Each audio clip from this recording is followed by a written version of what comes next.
Grandmaster Fabiano Caruana is going to take on Magnus Carlsen in the Armageddon here. Fabi's here, Magnus arrives, and Magnus and Fabi's battles have been legendary. In fact, in a recent one of the podcasts of Botes sisters, Magnus was asked to reveal who's the player at the top that he likes the most.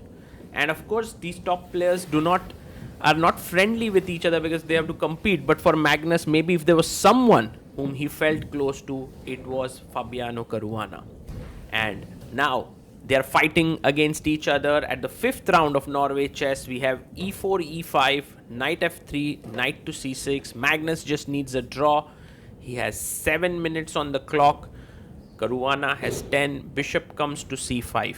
You can see the Italian game, the main line has been played, and it'll be interesting to see if Magnus remembers all the intricacies of this line.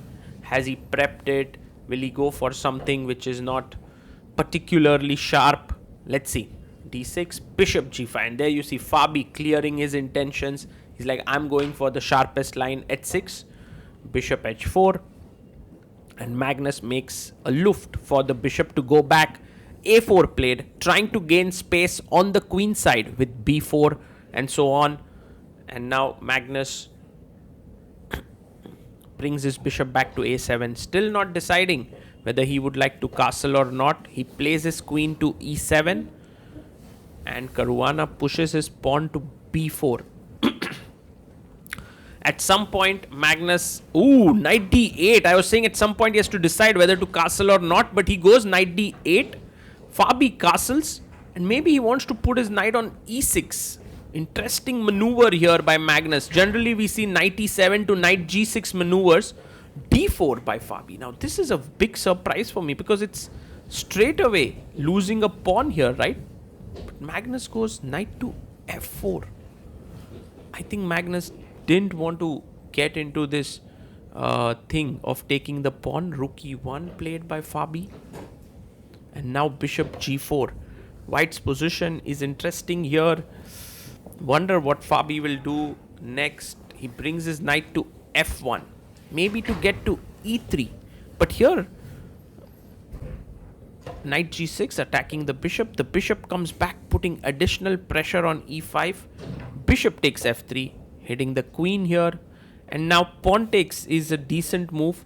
You can also take with the queen. Fabi decides to take with the queen and gambit the pawn in the center. Very risky decision with the king in the center, queen here. e5 must be calculated because this is hanging. But Magnus is confident. He takes. Rook comes to d1.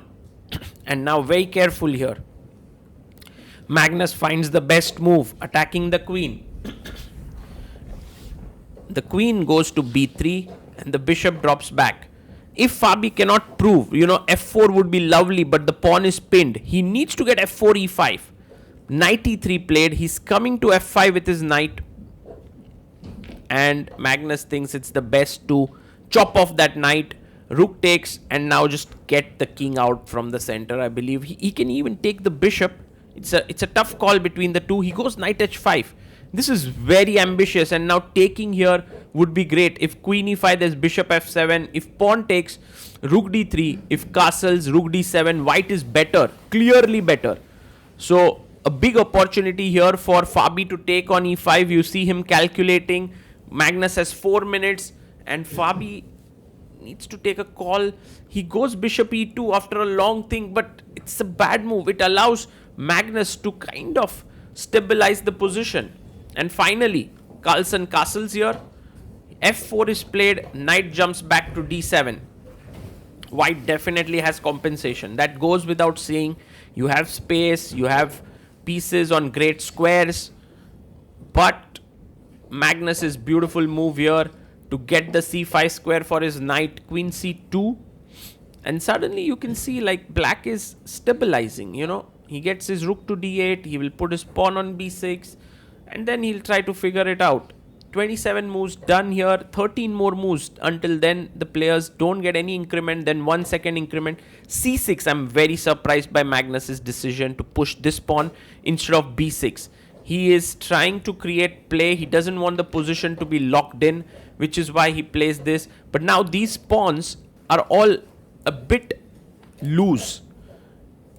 Queen a7 played here, pinning the rook to the king. And now king comes up to h2. Yeah, are there any good discovery attacks here? He takes the pawn and the rook is hanging. Rook a3, he comes back with his knight. Now 2 pawns up for Magnus. Shall we push our pawn here in the center? But then the knight jumps back to e6. It's not easy. It's not easy for Caruana to find compensation. He pins the knight here and maybe now threatens e5. Magnus goes rook d7. 2 minutes 27 seconds for both players. And they have hit 33rd move. Now e5. Definitely a good move. But a blunder here. He blunders the central pawn. Fabiano, what a big mistake by him. You generally don't see Fabi blundering. But I believe it's also the tiredness. And now it's 3 pawns down. And that's a bit too much. The rook is saved. Takes 1 pawn. Queen jumps in. Magnus is attacking the g3 pawn. And he goes queen a3 takes. Rook takes a3. And of course Magnus is going to win this now with his 2 extra pawns. Bishop comes back. Just simply going back with the knight makes a lot of sense. 2 minutes 10 seconds for Magnus. He goes f5, which also seems like a good idea.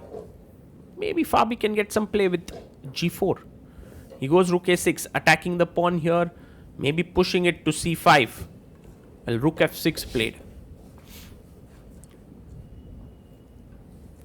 And now he gives a check, king at 7.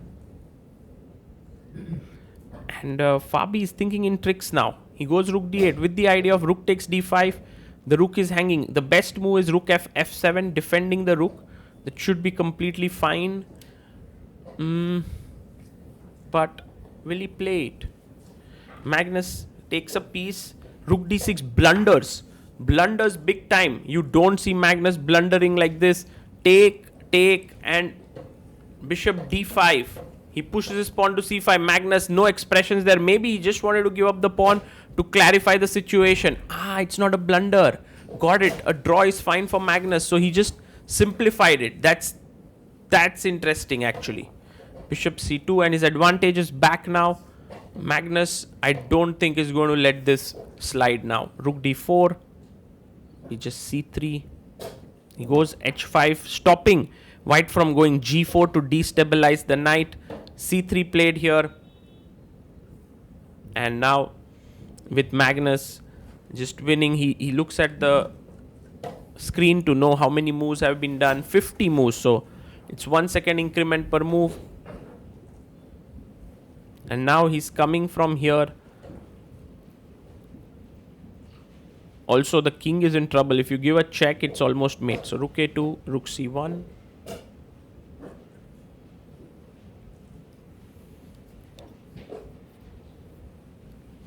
And the knight jumps to f2. Nice move. Bishop b3, rook b2 played. He takes the pawn, but now finally the rook gets from behind.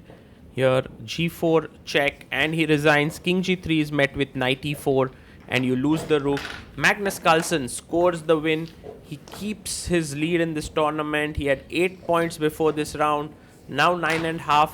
He's doing amazingly well, and in spite of not playing a lot of standard classical chess, Magnus shows that his preparation, his play, and everything is still the best to be the best in the world.